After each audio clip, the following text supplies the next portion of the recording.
এখন থেকে কেউ আর কালো থাকবে না। এটা ছেলেমেয়ের কালো কুচকুচে ত্বকে যেখানেই লাগানো হবে সেখানেই হবে দুধের মতো ফর্সা। এটি ব্যবহার করলে আপনাকে আর পেডিকিউর ম্যানিকিউর করার জন্য পার্লারে যাওয়া লাগবে না। ঘরে বসেই আপনি আপনার হাত পা সুন্দর করে নিতে পারবেন।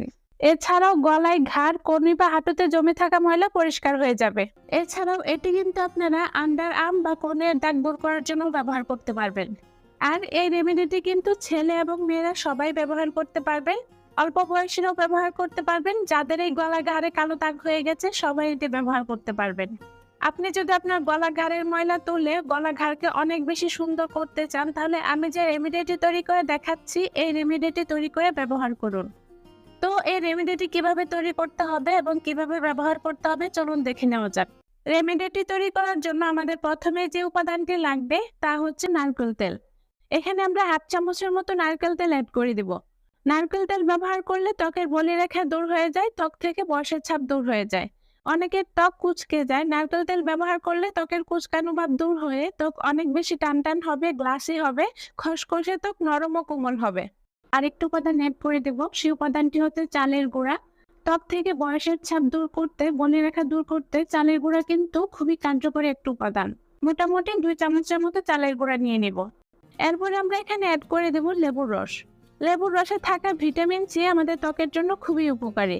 লেবুর রস ব্যবহার করলে ত্বক ভেতর থেকে উজ্জ্বল ফর্সা হয়, ত্বকের কালচে দাগ ছোপ দূর হয়ে যায়। এখানে আমরা মোটামুটি 1 চামচের মতো লেবুর রস অ্যাড করে দেব। এরপর আমরা অ্যাড করে দেব অল্প পরিমাণে ইনো। বেকিং এর ক্ষেত্রেও যেমন এই ইনো কাজে লাগানো যায়, তেমনই কিন্তু রূপচর্চার ক্ষেত্রেও এটি দারুণ কাজ করে থাকে। ইনুর মধ্যে দারুণ কিছু বৈশিষ্ট্য রয়েছে। এটি ত্বকের পিএইচ বজায় রাখে এবং ত্বকের আর্দ্রতা ধরে রাখতে সাহায্য করে। এরপর আমরা এখানে অ্যাড করে দেব 1 চামচ পরিমাণ টক দই। দই ত্বক ফর্সা করার কিন্তু একটি শক্তিশালী ও কার্যকারী উপাদান। এটি ত্বকের স্কিন টোন বাড়ায় এবং ত্বকে আরো সতেজ করে তোলে। মেস্তা ও ব্রণের দাগ দূর করে, এমনকি টক দই ত্বকের মৃতকোষ দূর করে ও কালো দাগ ছোপ কমায়। এরপর আমরা নিয়ে নিব শ্যাম্পু অথবা বডি ওয়াশ। এই পর্যায়ে আপনারা যে কোনো ব্র্যান্ডের বা যে কোনো কোম্পানির শ্যাম্পু বা বডি ওয়াশ ব্যবহার করতে পারবেন। বডি ওয়াশ কিন্তু শ্যাম্পুর মতোই আমাদের ত্বকের কালো দাগ ছোপ দূর করতে সাহায্য করে। অল্প পরিমাণে বডি ওয়াশ আমি এখানে নিয়ে নিচ্ছি। আমি এখানে যে উপাদানগুলো ব্যবহার করছি এগুলোতে যদি কারো কোনো প্রবলেম থাকে তাহলে অবশ্যই সেটি স্কিপ করে বাকি উপাদানগুলো দিয়ে ফেস প্যাকটি তৈরি করতে পারবেন। এবার সবগুলো উপাদান ভালোভাবে মিশিয়ে নিতে হবে।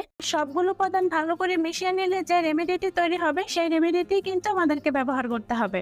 আমি যে উপাদানগুলো দিয়ে এই রেমেডিটি তৈরি করছি, আপনারা যদি সেই উপাদানগুলো দিয়ে এই রেমেডিটি তৈরি করে ব্যবহার করেন তাহলে 100% ভালো ফলাফল পাবেন। তবে এগুলো যে রেগুলার ব্যবহার করতে হবে তা কিন্তু নয়। আমি আপনাদেরকে যেভাবে ব্যবহার করতে বলবো আপনারা যদি সেভাবে ব্যবহার করেন তাহলে আপনারা খুবই ভালো ফলাফল পাবেন। আপনাদের হাত পা গলা ঘাড়ের দাগ 1 নিমিষেই উঠে যাবে। তো আমাদের কিন্তু রেমেডিটি তৈরি হয়ে গিয়েছে। এবার এটি কিভাবে আপনারা ব্যবহার করবেন জানিয়ে দিচ্ছি। এটি আপনারা আপনাদের হাত পা বা গলা ঘাড়ের কালো জায়গাগুলোতে খুব ভালো করে লাগিয়ে নেবেন। এক্ষেত্রে আপনারা চাইলে রেমেডিটি লেবুর খোসার উপর নিয়ে তারপর লেবুর খোসার সাহায্যেও অ্যাপ্লাই করতে পারবেন। এতে রেমেডিটি আরো দ্রুত কাজ করবে। তো ভালো করে লাগিয়ে নেওয়ার পরে 5 মিনিট পর্যন্ত ত্বকটা ঘুরিয়ে ঘুরিয়ে ম্যাসাজ করবেন।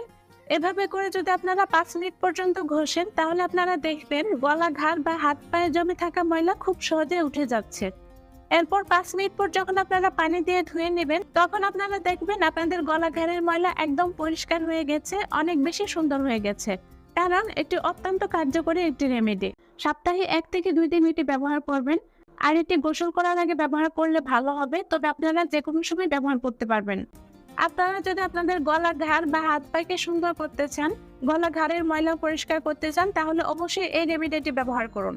আশা করি আমার ভিডিওটি দেখার পর আপনারা এটি তৈরি করবেন এবং ব্যবহার করবেন। তো আশা করি আমার আজকের ভিডিওটি ভালো লেগেছে। ভালো লাগলে অবশ্যই ভিডিওটিতে লাইক দিয়ে দিবেন, ভিডিওটি শেয়ার করে দিবেন। আর পৃথিবীর কোন প্রান্ত থেকে ভিডিওটি দেখছেন অবশ্যই কমেন্ট করে জানাবেন। এতক্ষণ ধরে ভিডিওটি দেখার জন্য অনেক অনেক ধন্যবাদ। আল্লাহ হাফেজ।